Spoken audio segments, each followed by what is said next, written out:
સ્વાગત છે મિત્રો આપણી ચેનલમાં। આપણે આ વરસાદી મોસમમાં બનાવીશું કંકોડાનું શાક અને બાજરીના રોટલા।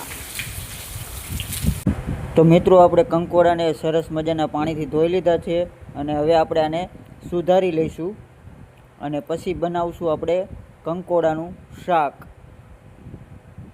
તો મિત્રો હવે આપણે આને કટિંગ કરી લઈ।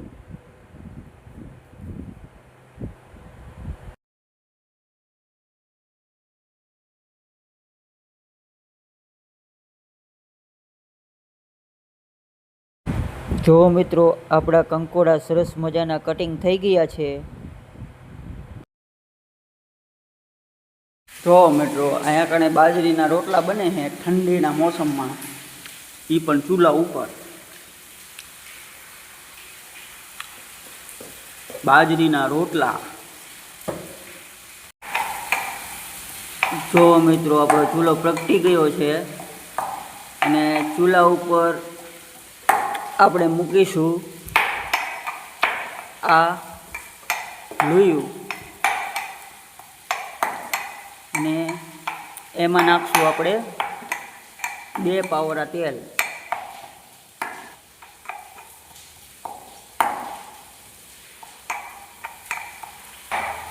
તેલ ગરમ થઈ જાય પછી આપણે નાખશું રાઈ।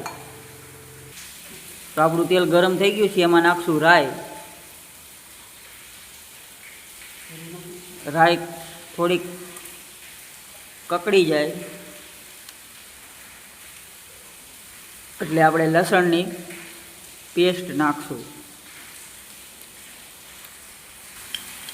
હવે આપણી રાઈ કકડી ગઈ છે, હવે આપણે નાખશું લસણની પેસ્ટ અને હિંગ।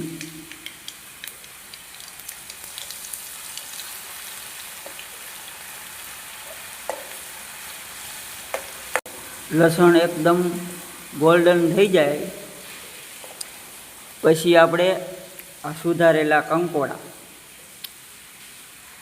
નાખશું। એકદમ ગોલ્ડન લસણ થઈ જવું જોઈએ, લસણની ખુશ્બુ મસ્ત આવે છે। હવે આપણે નાખશું કંકોડા।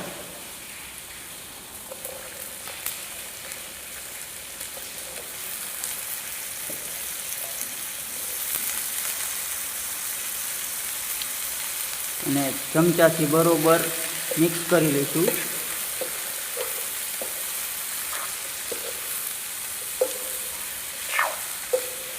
ચોમાસામાં કંકોડા ખાવા જરૂરી છે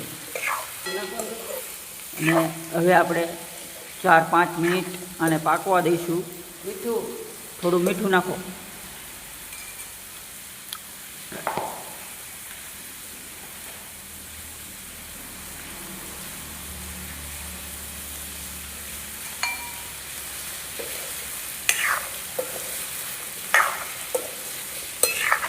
હવે આને છીબું ઢાંકી દો।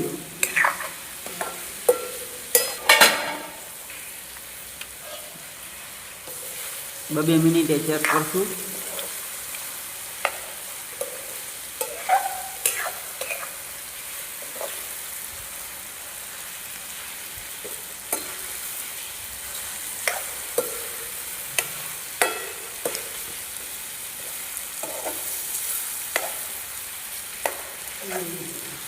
હજી થોડીક વાર રહેવા દઈશું।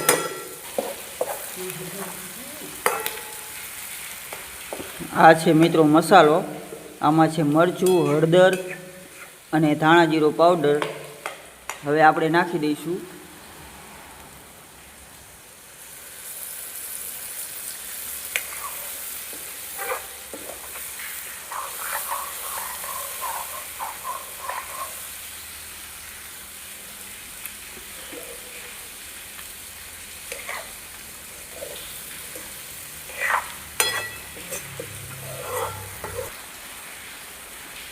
મસાલો સરખી રીતે પાકી જાય ત્યાં સુધી આને પકાવશું।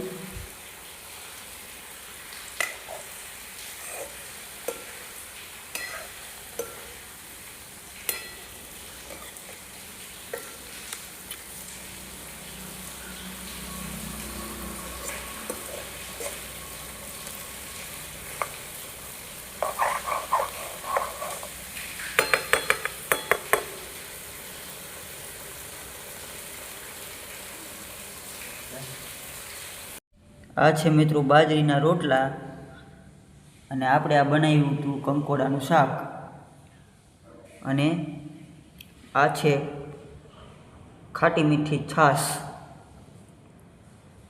તો હવે અમે જમી લઈએ. ફરી મળીશું બીજા વિડીયોમાં.